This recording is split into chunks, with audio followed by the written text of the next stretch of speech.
ettaka ly'ebibira terikkirizibwa kutundibwa wadde okwesenzaamu wadde okufuuka bona fide occupant. Nti ne bwe tukulaba ku ttaka ly'ebibira nga weesenzaako, abantu ne bakulaba nga weesenzaako, nga bwe twogedde ku biri ebirala nti osobola okulibba nga weesenzezzaako. Olinda myaka gyo 12. Emyaka 12. Ab'Enansana mu Lubigi bakandanga kubuuza bulijjo temutulaba, ne babaga bulijjo tubalaba. Naye ettaka lino nannyini lyo ye Kisaalu, kiri Kisenyi, kyo bulijjo tekibalaba. Ffe tuzze tukiyambeko, ffe we tukulabira nakyo ekiba kikulabidde emyaka 12 we gitandika okukawuntingira. So omuntu yenna yeesenza ku ttaka bye twogeddeko tebikwata ku ttaka lya bibira, lya ntobazi, lya bisenyi n'eryekkuumiro ly'ebisolo. Kasita maapu erijja drone neevuga n'eraga nti awo we weesenza waliwo layini eyitawo ng'egamba nti ettaka eryo lya Kisenyi lya lutobazi oba lya nnyanja oba lya mugga, okeeranga ku makya n'osenguka nga tebannaleeta mukono gwa kyuma, kubanga teriiyo kwogera kugenda kuyamba. Okuggyako ky'oyinza okukola mu ttaka ly'Ekisenyi oba ery'olutobazi kwe kufuna permission, user rights oba permission ezikubeezaawo ekiseera ekigere nga bakuregulatinze engeri gy'ogenda okubeera ng'obeerawo n'ebintu ebyo. So ofunamu bufunyi license okozesa ettaka eryo okuva mu kitongole ekivunaanyizibwako. For example, ekitongole ky'ebyebibira ennaku zino kina enteekateeka gye kyakolanga ya kisiru naye ng'eririgo eri mu mateeka nti basaawewo ebibira basimbewo kalitunsi, naye ate kalitunsi oyo bw'akula bamuteme ate baddemu basimbemu omuteera bamuteme. Ne ngamba bano bategeera kye bayita afforestation ne re-afforestation. Obimanyi? Nabisomako mu primary mu agriculture. Afforestation kwe kuteeka, re-afforestation kwe kuzza ebibira we bibadde tebiri. Naye ate bw'ozzaawo nga buli myaka 5 gy'ozizzaawo kalitunsi ate omutema oba okoze eki. So baddira obutonde bw'ensi ne babudibaga naye mu mateeka, because toyinza kusanga muntu asimbye kalitunsi n'omugamba oli otya wano nga akugira license ng'agamba NFA yampa license yika zino 15 nsimbengukako kalitunsi nga bwe mukungula. So NFA esobola okuwa license okubeera nga osaalimbira mu bibira ng'olimiramu entula nga kalitunsi bwakula gwe bakugamba okulimiramu, era bw'olekerawo okulimiramu emiti gye bagambye n'olimiramu olusuku lwokka nga bakugobamu. Okitegeera? So osobola okugenda ku ttaka ly'ebibira n'ettaka ly'ebibira era abafuna excitement nti katugende era bwe linaamala emyaka nga 10 nga tusaba nga batuwa freehold.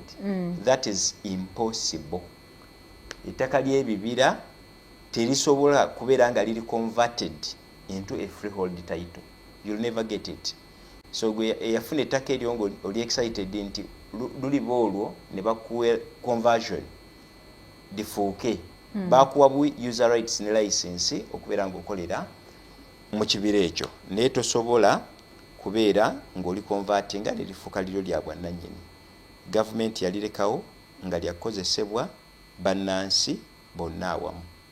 Gwe nno atulaba ng'obadde oli eyo oli mu kibira weeyagala ogamba nti kanso yagambye emyaka 12 oluggwako, awo nga nze nange nsobodde okwebbira ettaka mu mateeka ery'ekibira lyo tujja sobola lifuna n'emyaka 12 bwe ginaaba nga giweddeko.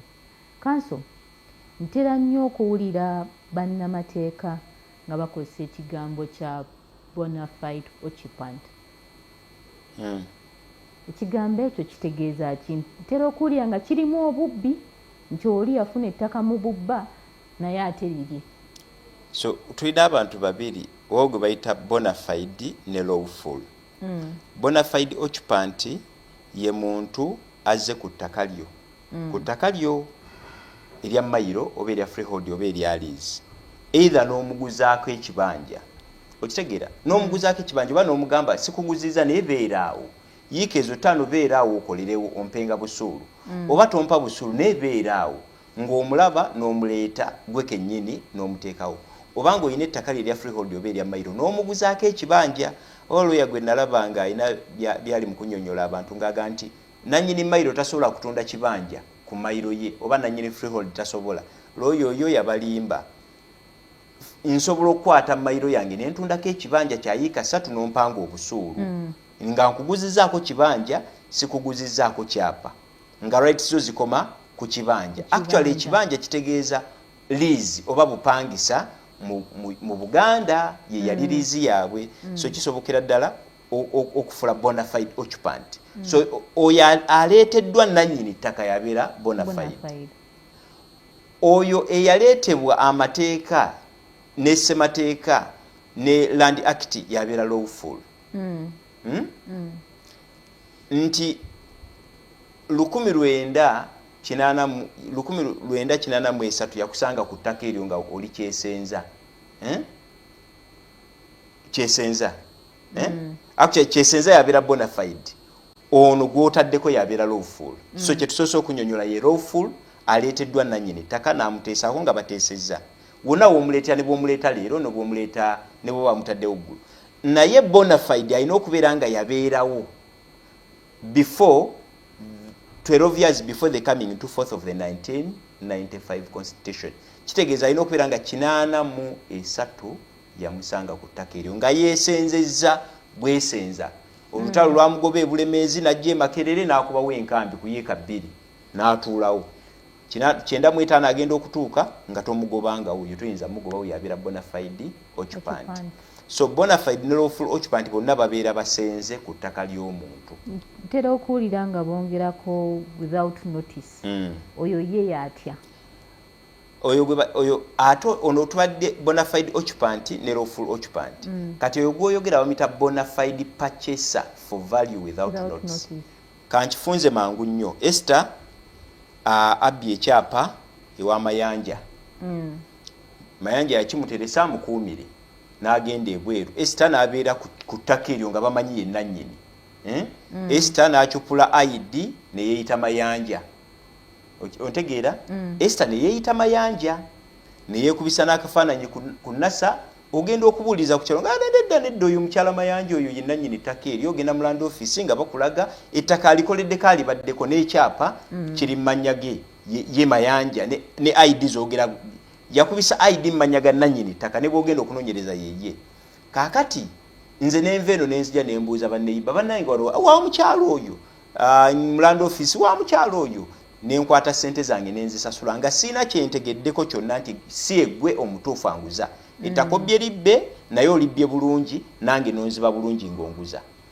nze bwe mba sina kyentegedde ku bubbi bw'okoze kooti ejja genda erangirire mayanja ajja kukomawo agambe nti ono yanamuleka mukuumi yanziba kooti kituufu ono ettaka lyo yabba libbe naye oli gwe baaliguza ye teyabba libbe is a bona fide purchaser for value without notice mukugula yawaayo omuwendo n'agula nga tategedde gwe baakubba bulungi ono ye yagula muleka abeerewo genda ofaafagane n'oli eyakubba ebyettaka n'ennyumba byo biveeko toddamu era bw'odda wano bakufuna nagwa trespass ettaka liba terikyadda ettaka ku bona fide purchaser gavumenti yagenderera nti ekuuma abantu kubanga tojja kunoonyereza ani yabbaani gwe bw'ojja n'okola okunoonyereza neerabira ddala nga ddala wanoonyereza nga mu bubbi tewabaddemu obeera ofuuse bona fide purchaser naye singa ojja ne weemamaaza ne baga wano ntunda ono nga tugende nkuwe ssente nga tewakola kubuuliriza kola due diligence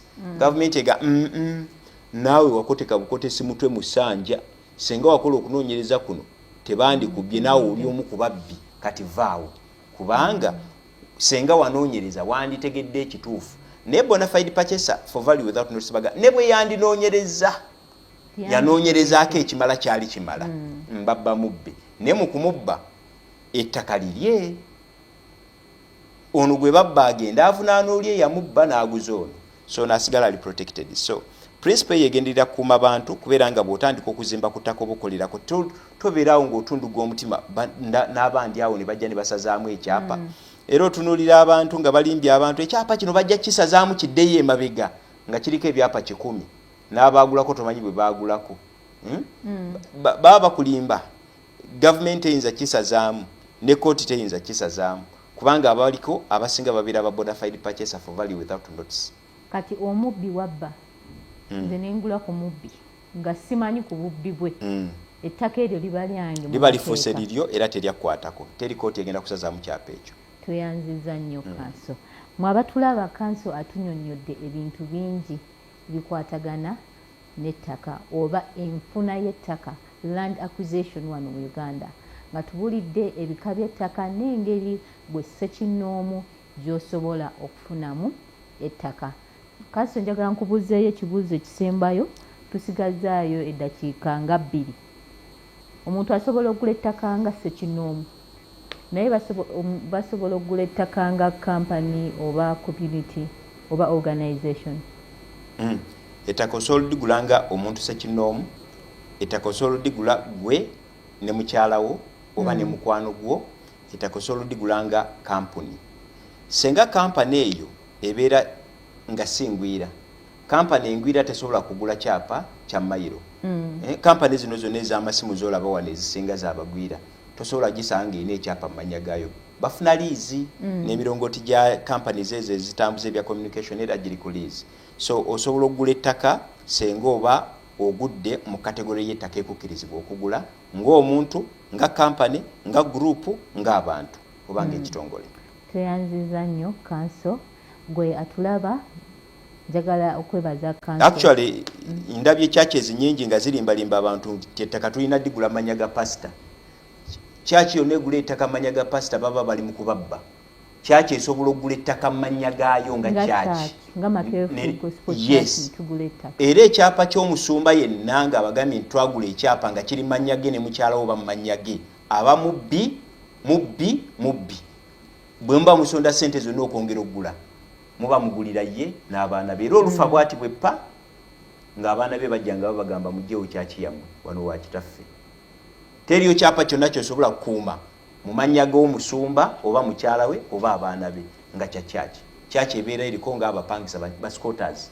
Olujja nga tubagobako. Nga tweddiza ffe. Liba lyaffe sinadyeddiza.